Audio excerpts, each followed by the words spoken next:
Hey YouTube, it's Watachi again. I know you're probably going to be mad about the title, but I've done some researching on and the stuff I figured out with YouTube. You put a title on there that says something about the law, something about government, or something about the Constitution or something, and it don't get as many views as if you say something about moon or space or even space aliens. Oh my God. I've got the first video I really put out was about the moon being in the Earth's atmosphere that I did about a month ago. Almost pushing 70,000 views because it said the moon in the title. But you put something out here about the laws, the Constitution, the corrupted government, you're lucky to get 100 views, maybe 200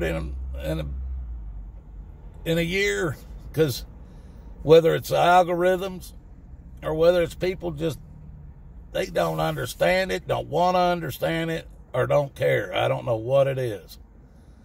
But this moon crap, this space stuff, none of that stuff affects your lives like these laws and federal laws, local laws, the police, the government. All this stuff affects your everyday life. But you can't get anybody to care. Don't make no sense to me. Now, they came out with this Mueller report on President Trump a few days ago that said they couldn't find no collusion, no nothing. There's nothing they can say Trump did wrong. Not Trump's family or not him, either one. And these people got fake warrants, bullshit warrants. They tapped his phones, they tapped his emails, everything.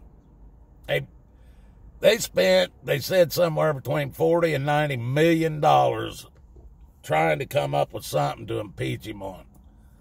Let's just go with 40 million. Let's just say it was 40 million. They spent $40 million.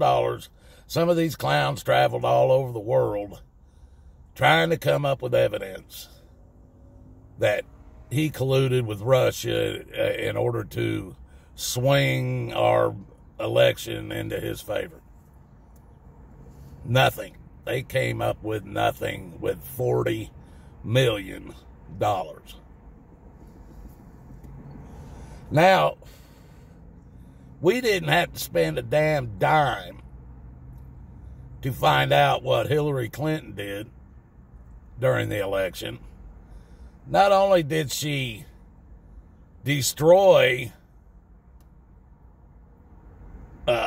hard drives, erase emails that she was asked for and wanted by the federal government, wanted them, and when they asked for them, she destroyed she erased the emails, she destroyed the phones, the computers, hard drives, everything that she could destroy, and there ended up being 30,000 emails that she erased or whatever, and now they found some more on these hard drives that she's supposedly bleached out that are going to supposedly bring up charges on her over.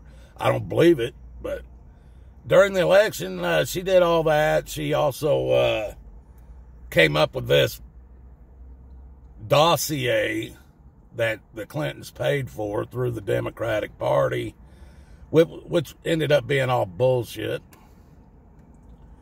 Not only that, they basically stole the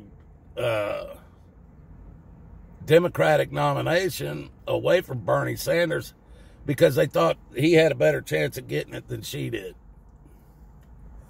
So they basically, I don't know if they bribed him. I know there's some people that says he ended up coming out with a house and some cash and stuff by stepping down, letting her have it. So if that's true, then there was some collusion going on during this election, but it certainly wasn't from the Republican Party or Trump or his family. It was from the Democrat Party. And there's more than enough proof to to back it. But yet Hillary Clinton has still not been arrested for none of it.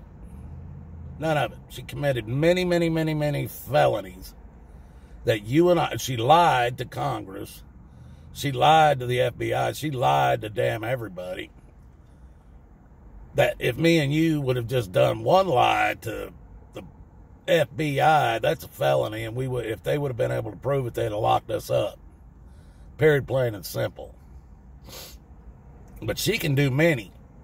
I would say each one of them 30,000 emails that she trashed, that she thought she got rid of, that she got nailed for it originally, probably each one of them holds a felony count for itself. So there would be 30,000 right there. Now they come up with another 4,700 that she supposedly bleached out that didn't get all the way bleached out. Somehow somebody found them. Her and her husband broke so many laws. And there's people's deaths. There's so many people that has committed suicide with their hands tied behind their back, shot themselves in the head 3 times with a freaking shotgun, and committed suicide. How that happens, I don't know. But I think there's like 50-some deaths involved with the Clintons and their political careers. But, they go out, there's some people that went out and they started talking to people out on the streets and asking them, are you happy that Trump was found not guilty of any of this collusion and that, our president wasn't doing all the things he's been accused of for the last 3 years? And these people have sat and said they don't even believe Mueller's report now. Now, this has been their man for the last almost 3 years that's been dragging Trump and his entire family and anybody that he could through the ringer. And now they don't even believe him. And if you ask them why, they say, well, it's been talked about for so long that we just can't believe nothing's going to come out of it. So they think Mueller's been bought off or whatever. And you know what? Who knows? Because these people have all proven it just matters. It just depends on how high that money is stacked up on the desk to get them to say whatever they want them to say. They're all about the money. And there's an old saying that I heard a long time ago. And it's I don't know who said it, or it might have been Hitler, or even back further, I don't know. But it goes like this. It says, if you tell a lie long enough, the masses will believe it to be the truth. And this is what I'm talking about when I talk about all the lies that we have been told our entire lives. We believe the fact when our parents told us about Santa Claus and the Easter Bunny and the Tooth Fairy, we believed that crap because it was our own parents telling us. And we believed it up until the point that we finally figured out it was all bullshit. Then we go into these schools that are controlled by the same people controlling our governments, and they feed us full of shit. So, and we don't know any different, so we believe the shit. We're told it for so long that when you find out later it's bullcrap, there ain't no proof to none of it, it's still hard to just let it go, because then you start realizing, well, how gullible are we that we believed all this crap?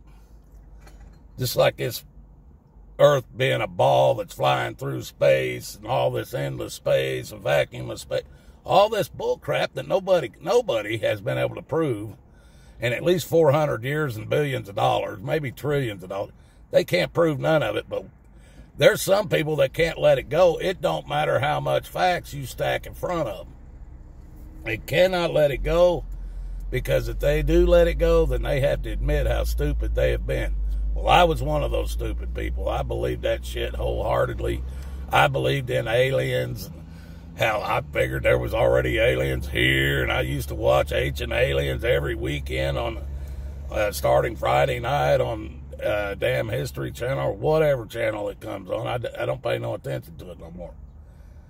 But I used to believe all that shit. The guy that wrote the book of the Chariots of the Gods and all that, I believed all that crap. But when you start looking into this stuff and you find out nobody's ever been able to prove gravity, there is no scientific evidence, there is no scientific experiment that follows the scientific method that can prove gravity. You start looking into the laws of thermodynamics, and I know those are big words, and people think, oh, you got a Tennessee accent.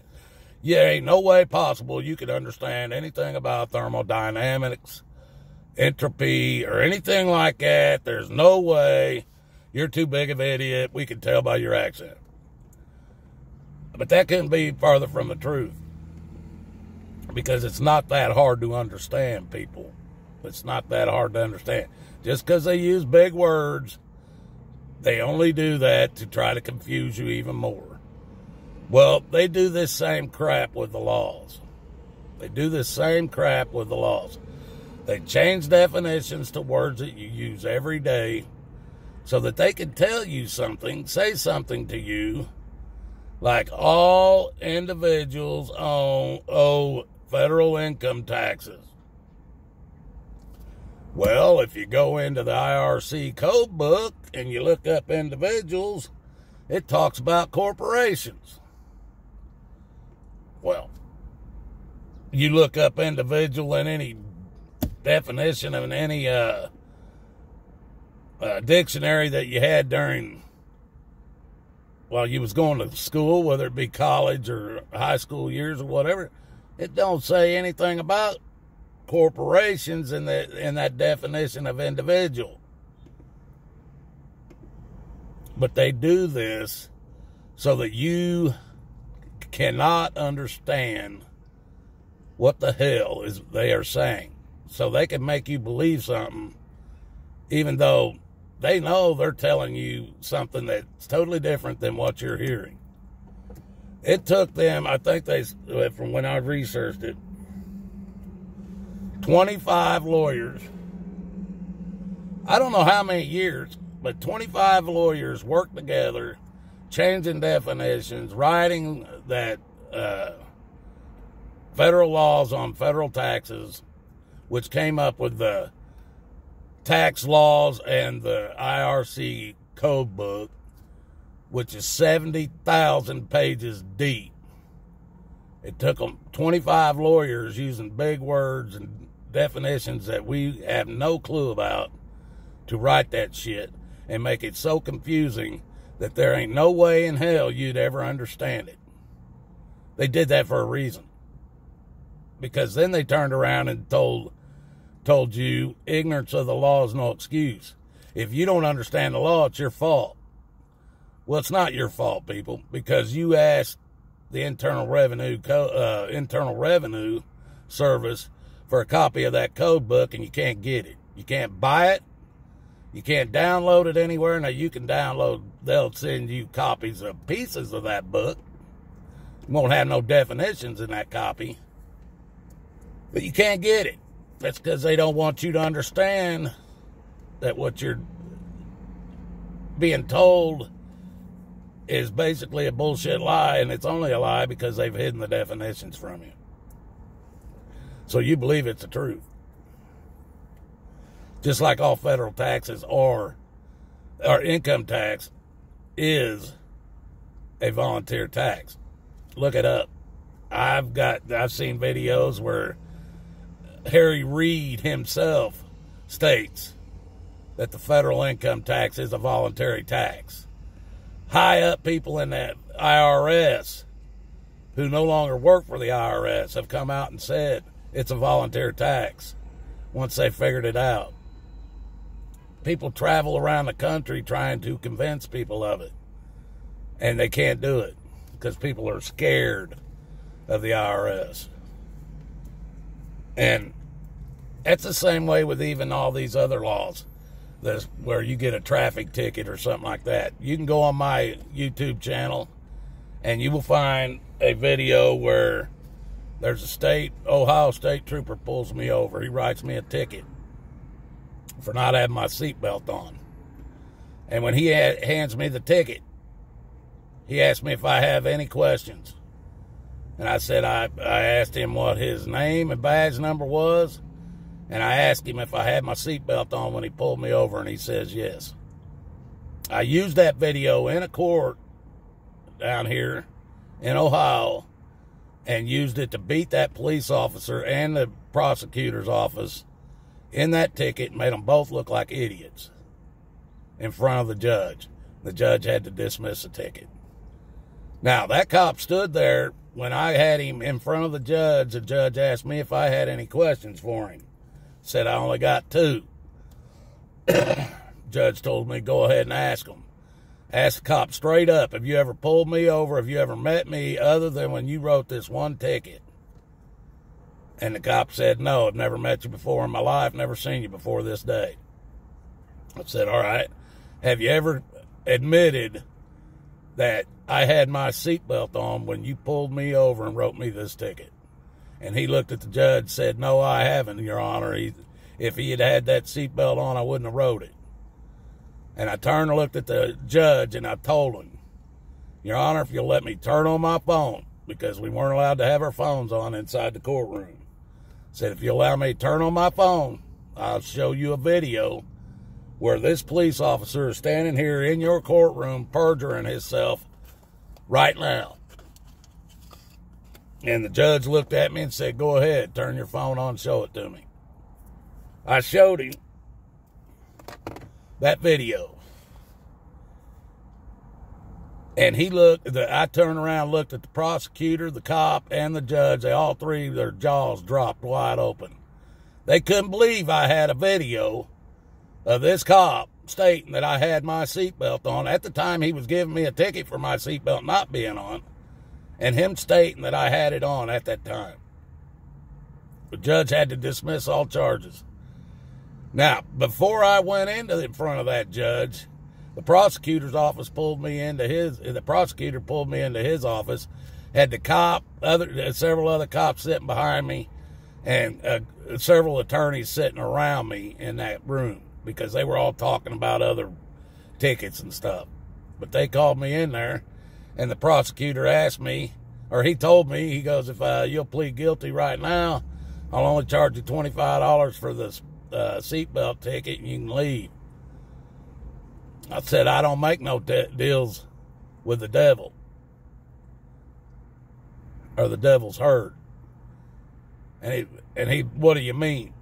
I said, I've got a video that shows that clown sitting behind me, which that was a police officer who wrote me the ticket. It says when he pulled me over, I had my seatbelt on. And the cop jumped up, said, he does not, bull, I wouldn't have wrote the ticket.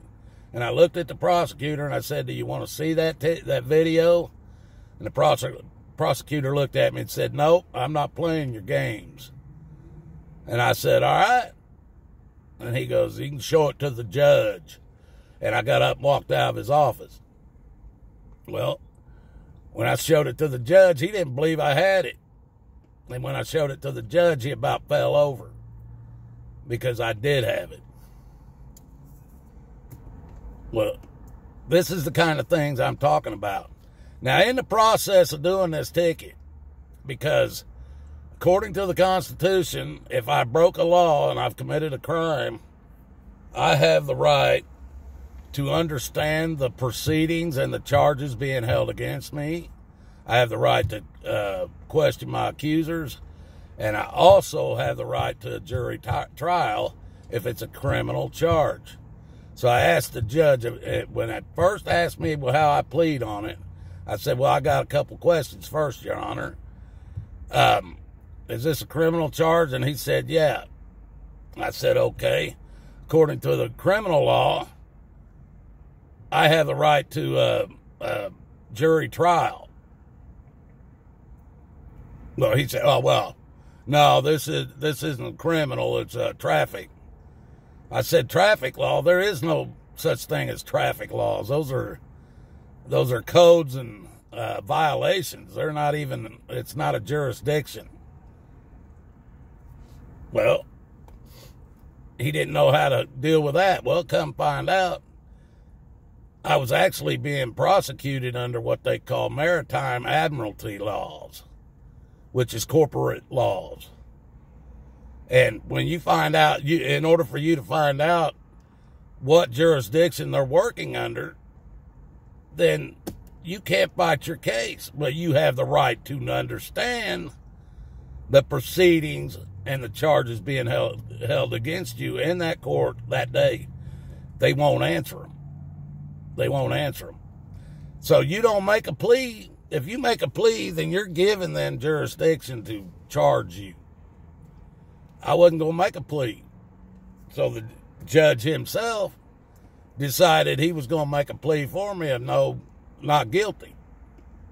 And so I told the judge, because a judge in this country is not allowed to practice law from the bench. That's an obstruction of justice, and they cannot do it. They can have charges brought against them for doing it. And so I told him, well, I wouldn't want you to make that plea, because if you make a plea for me, then you're acting as my attorney, and that's you practicing law from the bench, and that is an obstruction of justice. He didn't care. He did it anyway. So they made me come back to the court date, and that's where I showed them the damn video. But this just goes to show you, people, nobody's holding these judges, these police, the government accountable for what they do. Nobody. And when you do, they just, oh, well, we don't care. We're still going to do. Just like, I'll tell you right now, another thing. You can't find an attorney in this country that actually has a license to practice law. Nowhere. Nowhere. Because there is no such thing as a license to practice law. They'll show you a membership number to the Bar Association, which is basically a union, but they can't show you a license to practice law. There is no such thing. If anybody can show me one, they don't have them in Ohio. I know that for a fact because I asked for it. And the prosecutor's office showed me a Bar Association membership number. That was it. That was all he could come up with. Now, if I start my own business in this state or any other state, because I have many times, I have to have a business license. I have to go down to the government and pay them for a business license to run my business in that state. Well, lawyers don't have to. It's a whole different ballgame with a lawyer. The phone's starting to fall. But anyway, folks, this is kind of stuff I'm talking about. We're all being lied to. We're being lied to. And the lies ain't going to stop till we stand up to them. Till we all get together, stop fighting amongst ourselves, and stand up together and stand up against these corrupted people that we have put into office. It ain't no different with Trump. If Trump had, or if the elitists that run our government had Trump money, they would think they were broke. I know you guys all think Trump has more money than God because he can come up with $20 billion worth of real estate and call himself a billionaire. But if he had the money the Rothschilds have, if he has the money the Vatican has, if he has the money the Rockefellers, or if the Rockefellers, Rothschilds, the Vatican, anybody like that that's tied in with the elitist, if they had Trump money, they'd be broke. You have to understand that. He's not that damn wealthy. And everything he's got, the elitists could take from him. You can damn sure bet on that. They could take it all. They own the banks. They own everything. And these damn news stations ain't nothing but liars. I don't care what channel you turn it to. They are nothing but liars. They're not going to tell you the truth. They're a part of the elitists. The elitists own all them. If they tell you the truth, they won't have a job. And they're there for that $100,000, $200,000 a year they're making being a CNN reporter or whatever. That's why they're there, so they'll lie to you. They'll tell you anything the elitists tell them to tell you. So People, I'm already at about 25 minutes, and I know most of you won't watch this, but like I've said at the end of all my videos, may God bless us all, because we're going to need it. You have a good day out there. I'm out.